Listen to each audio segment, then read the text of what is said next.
27문부터 28문까지는 41차를 참고하시기 바랍니다. 이어서 특별히 이 세상을 창조하신 하나님께서 이 세상을 보존하시며 다스리신다는 고백의 의미에 대해서 좀 더 생각해 보도록 하겠습니다. 하나님께서 천지를 창조하셨다는 신앙은 하나님께서 단지 태초에 천지를 창조하셨다는 사실만 의미하지 않습니다.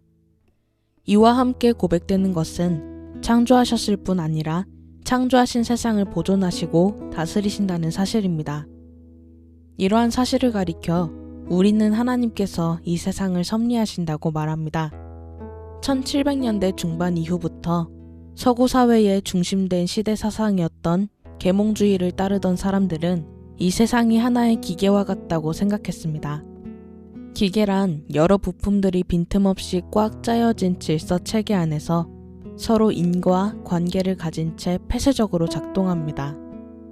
우주가 마치 기계와 같다고 믿는 사람들은 이 세상에 대한 하나님의 어떠한 섭리도 인정하기를 거부하였습니다. 그저 자연 법칙에 따라 움직여 나아갈 뿐 하나님의 다스리는 손길이란 없다고 주장한 것입니다. 하지만 이러한 주장은 매우 잘못된 것입니다.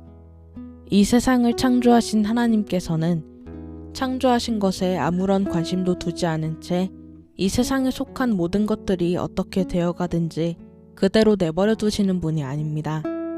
하나님께서는 이 세상에서 일어나고 있는 모든 일들을 그렇게 일어나도록 하나하나를 작정하시고 그 일들을 통해 자신의 계획과 목적을 이루어 가십니다.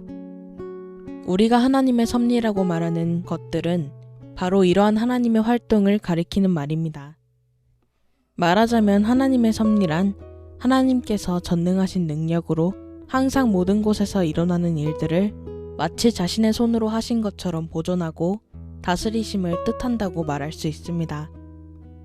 그러니까 이러한 섭리를 믿는 기독교인들은 비와 가뭄, 풍년과 흉년, 먹을 것과 마실 것, 건강과 질병, 부와 가난, 이 모든 것이 결코 우연한 가운데 일어나는 것이 아니라고 믿습니다.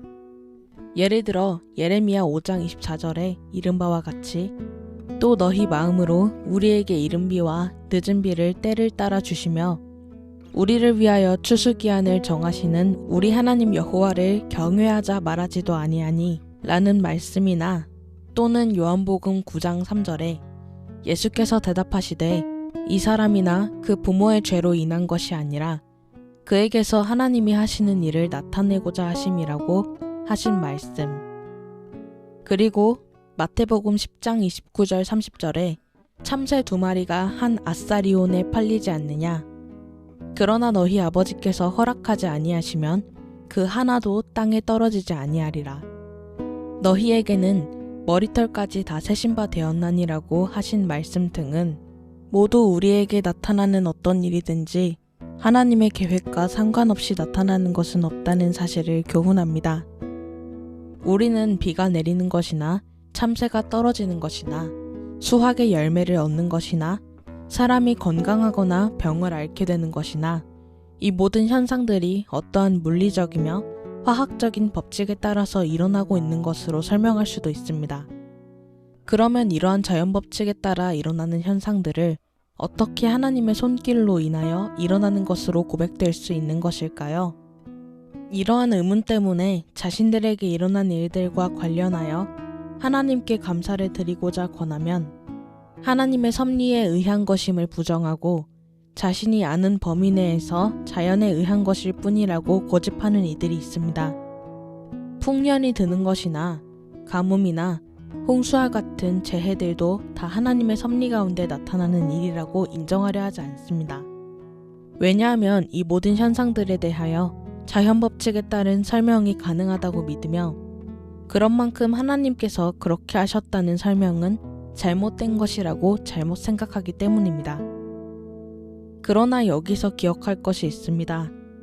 하나님께서는 이 세상을 만드시고 이 세상의 모든 일들을 통해 자신의 목적을 이루기 위해 섭리하실 때에 자연의 현상들은 자연의 물리적이거나 화학적인 법칙에 따라서 사람들에 의한 일들은 사람들의 의지의 자유를 통하여 자신의 섭리를 이루어 가신다는 점입니다. 다시 말해서 하나님께서 비가 오도록 하심으로써 자신의 계획을 실행하실 때에 하나님께서는 비가 내릴 수 있게 하는 자연 법칙을 그래도 사용하시면서 그 계획을 이루어 가시는 것입니다. 또 사람들 사이에서 일어나는 일과 관련하여 자신의 계획을 이루실 때에도 하나님께서는 사람의 마음을 이끌어 가시되 인간의 의지와 자유와 생각, 감정, 결심 등의 모든 인격적인 경로를 그대로 사용하십니다. 인간을 결코 로봇이나 기계처럼 피동적이며 기계적인 존재로 만드시지 않고 인간의 자유로운 인격성을 통하여 자신의 뜻을 이루어 가십니다.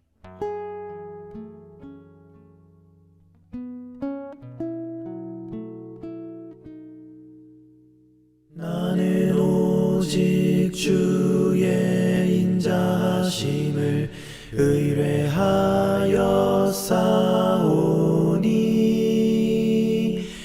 내 마음은 주의 구원을 기다리고